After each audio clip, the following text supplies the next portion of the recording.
Ich glaube, wenn man grundsätzlich sagt, diese Wachstumslogik muss durchbrochen werden, auch insbesondere, glaube ich, aus der ökologischen Krise heraus, dann kann nicht Konsum das zentrale Moment sein. Also dann geht es doch wirklich mehr nochmal zu fragen, also was braucht man für ein gutes Leben? Ich glaube nicht, dass das Problem Ressourcen, Klimaschutz etc., was ja dahinter steckt, jetzt unbedingt über ein Grundeinkommen weder gelöst noch verschlimmert wird, sondern da geht es wirklich um andere Dinge, also wie produzieren wir, wie verbrauchen wir Energie und so weiter. Also Thema Umwelt, ganz großes Überlebensthema. Ja, wenn wir diese Probleme nicht in den Griff bekommen, haben wir ein essentielles Problem, dann können wir nicht mehr so weiterleben wie bisher. Aber es ist kein Zufall, dass die Idee des Grundeinkommens gerade auch unter Grünen oder unter Wachstumskritikern generell oder unter Leuten, die um die Entwicklung des Klimas besorgt sind, generell sehr populär sind. Ja? Weil wir die Frage, wie wollen wir wachsen und wie viel wollen wir wachsen, wirklich entscheiden können, statt zwangsweise mit dem Beschäftigungstotschlagargument sagen zu müssen, wir müssen wachsen, worin immer das Wachstum bestehen mag. Ich glaube, wir würden lernen, ein viel bewussteres Konsumieren oder ein viel bewussteres Nutzen von den Dienstleistungen und Waren, die um uns herum existieren. Man kann sich schwer vorstellen, wie noch viel mehr Ressourcen verbraucht werden, als gerade der Fall ist.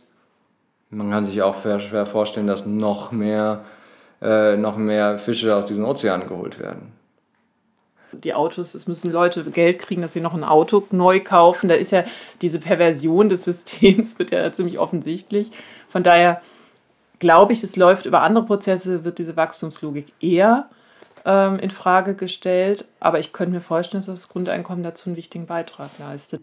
Wir haben das Problem, dass Arbeit heute sehr hoch besteuert wird, während Ressourcen- und Naturverbrauch relativ dezent besteuert wird. Und das führt dazu, dass wir lieber Leute rausschmeißen, das ist einfach wirtschaftlicher für die Unternehmen, als dass man versucht, sozusagen umweltfreundlicher zu produzieren oder ressourcenschonender. Und unser Problem ist ja, dass wir ressourcenmäßig schon irgendwo an der Grenze sind, irgendwann, während wir auf der anderen Seite ja eigentlich irgendwie Arbeitslosigkeit haben. Das heißt, eigentlich wäre es irgendwie sinnvoller andersrum, den Naturverbrauch oder knappe Güterverbrauch zu besteuern und die Arbeit sozusagen schwächer zu besteuern. Dass mehr Menschen im kleineren Rahmen Projekte verwirklichen können.